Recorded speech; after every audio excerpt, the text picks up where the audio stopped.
and welcome to another edition of the Ewan Denny Show. Today I have a very interesting guest for you, somebody that I've known for a while and admired, and she's an author amongst many other things. Now, I first came across Terry Overton when I read this book, The Great Teacher, which is one of hers, which was excellent actually, because she's a university professor, very intelligent lady, done a lot of background research and so on. And I thought this book was very, very good, very, very insightful. So it was a very good read. And then the other one, The Teacher, which is about Apostle Paul. And I found that particularly interesting, how she captured a lot of insights into him, his background, his teaching and so on. That was very refreshing. So I enjoyed her two books. Now, she's got another book out, which she sent me, Both Sides of the Border. This one, which is a very, very good read. So I want to talk to her today and introduce her to the audience of the Ewan Denny Show around the world, because this is a book that I can highly recommend. So Terry Overton, welcome to the Ewan Denny Show.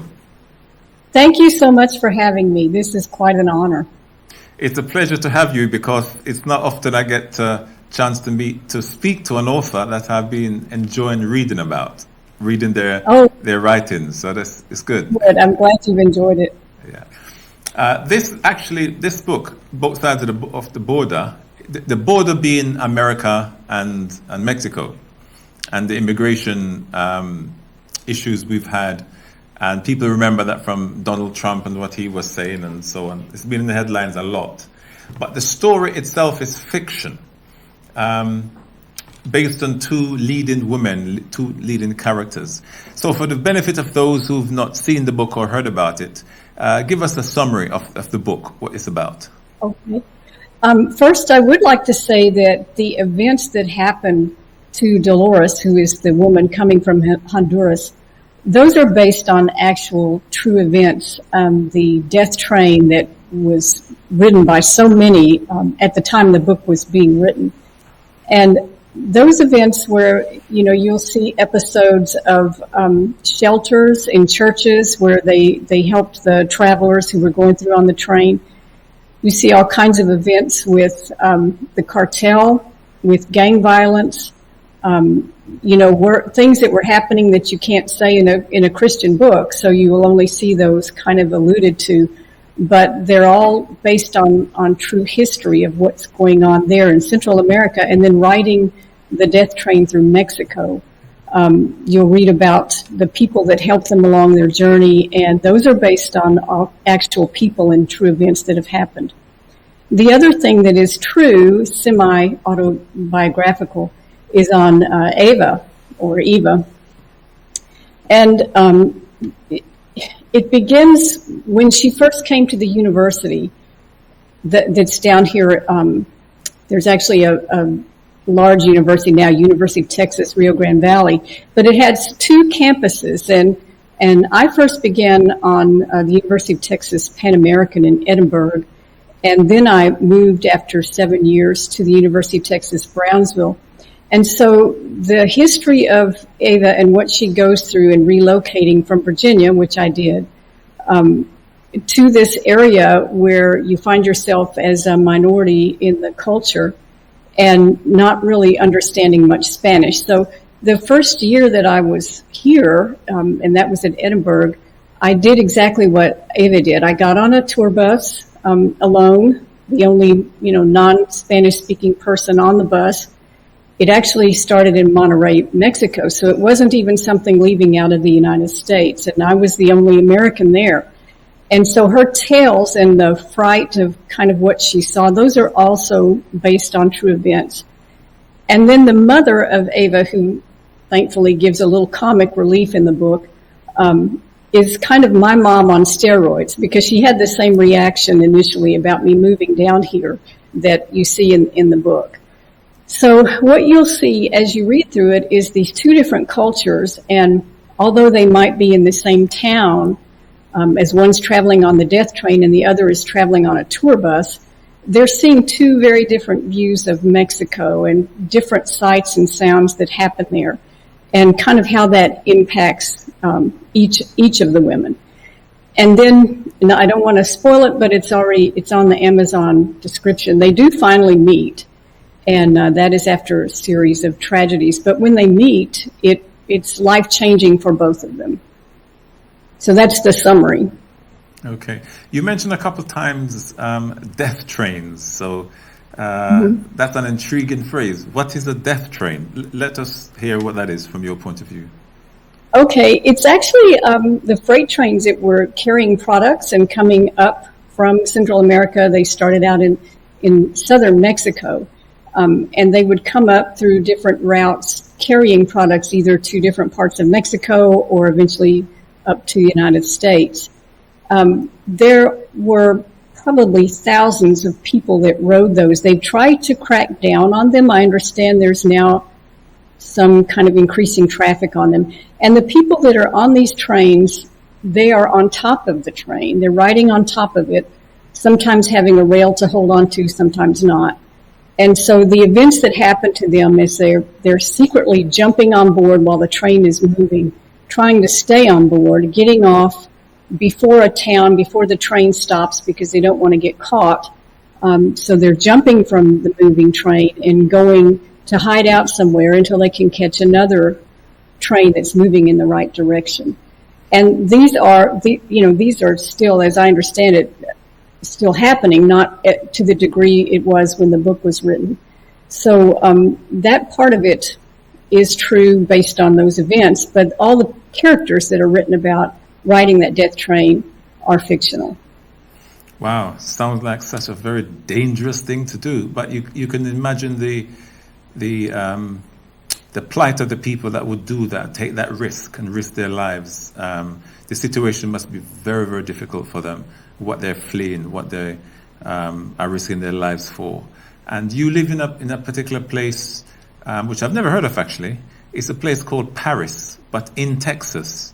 And that was very near to where this book and the setting was based. So literally, it's your lived experience, isn't it? In the same sort of area where the events of this book is taking place and what was happening and so on. You can actually see it and smell it, and you're just around it. So that must have really helped you to pen this book. Yes. Now, actually, when I wrote the book, I was in Paris, which is near Oklahoma. And actually, because I was there for just a couple of years, and then I moved back here, back on the border. I now live in a small place close to South Padre Island called Laguna Vista, which is right by Brownsville. And so Brownsville is where the university is located. So after I retired and I moved up closer to family, and then I moved back because I found while I was there in Paris and actually was recovering from an appendectomy, so I wasn't doing anything, I was writing. And the more I wrote about the border situation, and I kept doing the research and looking at what some of my colleagues had written about the border and following those news stories, even delving into other news stories I'd never heard of when I lived here, it made me want to move back just because I do miss that culture you're talking about. It's a very different culture here in that, the students I had here were the best students I've ever taught. They were, many of them, either their parents, grandparents, and in some cases the students themselves walked across the bridge every day to go to school.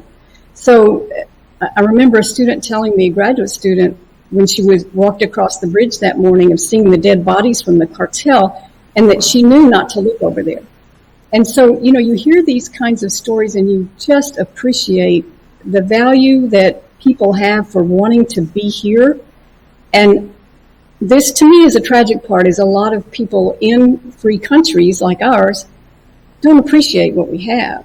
They really don't. And then when you see these other folks who do appreciate what we have, and they give up everything and risk their lives to get here, your heart goes out to them.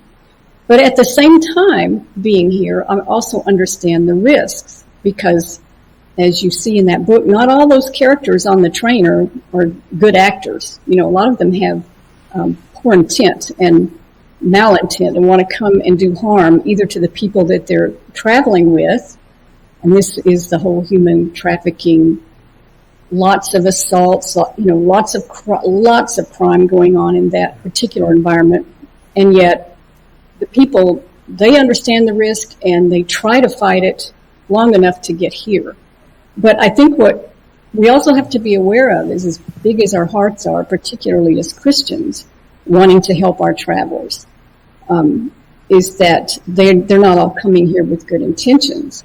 And so the book, Both Sides of the Border, really tries to present that. There are two sides.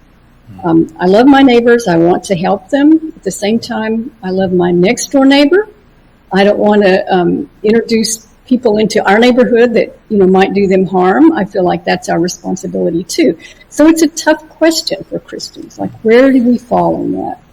Yeah, one of the things that I found interesting about your book, and it's really a compliment to you as an author, your skill of writing, is that, as you know, I live in the UK, so we can only hear about this situation, the US immigration policy, the issues we're talking about in this book. We can only really hear it from the BBC or Sky News or other media, but we're removed from it. But we also know that it is a very, very polarizing issue, that there's strong views on both sides. And so tackling this issue in one book and being as objective as you are, presenting both sides in a way that is really, really clever, the way you've done that, is remarkable. And I was thinking how much you may have had to put aside your own views on the political issue itself, as to where you stand on the issue, and try to rise above it and be completely objective and give a narrative that encompasses the entire situation, not just one biased view. What was that process like for you? Was it a struggle? Was it something easy that came to you? How was it for you? Well, the reason it can be a struggle for people that are trying to make sense out of it is because we just hear the sound bites that you're talking about, the polarized kind of issues. And as Americans, if you really want to figure out what's going on, you need to read things like the Constitution, the Immigration Act. You need to understand the differences between DACA and, family reunification. You need to know that our borders aren't shut. They allow hundreds of thousands of individuals here legally through different means, and that's not including the temporary work visa people that can be here year after year after year, fulfilling good roles here in America. That's not including them. What concerns me is that people want to believe that all the immigrants are here illegally, which is not true. But there are also right now, currently, so far since January, there have been more than the number of immigrants come across that are, as they say, not legal. They're undocumented, that have come across more than what is allowed to come into our country. And that's just the ones that they can keep count of at the border, or that they can find out about here in Texas or Arizona as they're coming into the United States. So our borders aren't shut, but there are different avenues to pursue. And that, Americans need to know that. They need to study that. If Christians need to study all the different aspects of what the Bible says about how, people are differentiated between citizens and travelers, and those who are considered foreigners, according to biblical scholars, are the ones who are illegal. And also to understand, part of being a good Christian is abiding by the government. So, I guess my goal would be to have readers come away like you have, understanding you've got to be objective and look at the bigger picture and stop saying we can't do this or we can't do that, but how? How can we do what we need to do and protect our citizens as well? Yes, and you've done a remarkable job with this book, as I mentioned. And also, you've won an award for this book as well. So it's not just me or anybody else saying that the book is a wonderful read. It's an eye-opener. It's very, very informative. Give us a lot of information that we wouldn't find on the pages of our newspapers or on TV necessarily. Mm-hmm. But it gives a very overall... I think of this book, how you've presented and written it, it gives me the aerial view. By that I mean, I don't have to be within the the trenches of the discussion of the debates on either side and take a polarized view. This book is rising above that you're taking an aerial view, as I call it, looking down at the situation at both sides and seeing everything in its proper context. So you've done a remarkable job with this, so I would highly recommend it. Tell us about the award that you received, though. Blow your own trumpet. Tell us about the award you received for this book. It's the Firebird Book Award, and it won in the categories of cross-genre because it crosses over between Christian fiction and general fiction. It also won in the category of women's fiction and socio-political fiction. So it won in multiple categories, and I think that's, pretty remarkable. I was humbled. I was kind of hoping maybe for an honorable mention in one of those categories, so I was pleased to get that. Wonderful, wonderful. Well, Both Sides of the Border by Terry Overton is available on Amazon, I presume, Barnes & Noble, and in all good bookstores, I presume. Right. But also, if people wanted to contact you or to get in touch and so on, where is the best place that they should go? Probably they can contact me through Facebook, which is Terry Overton, Facebook, it's just my name. They can look at terryovertonbooks.com, or they could use, if they would like, an email, which is overtont@mac.com. Excellent, excellent. Thank you very much for sharing all this with us today. And it's a pleasure meeting you and speaking with you. And I just pray that you will continue to do what you're doing. I know you write children's books as well and other things coming out. So yes. You're retired now, actually, as a university professor. So you have more time on your hands to do things like this wonderful book. So thank you very much for coming on the Ewan Denny Show today. Thank you for having me. Thank you so much. And viewers, as I said, I would highly recommend this book, Both Sides of the Border by Terry Overton. So you can't go wrong by reading a book like that. It's an excellent read. Thank you very much again for watching the Ewan Denny Show, and I'll see you next time.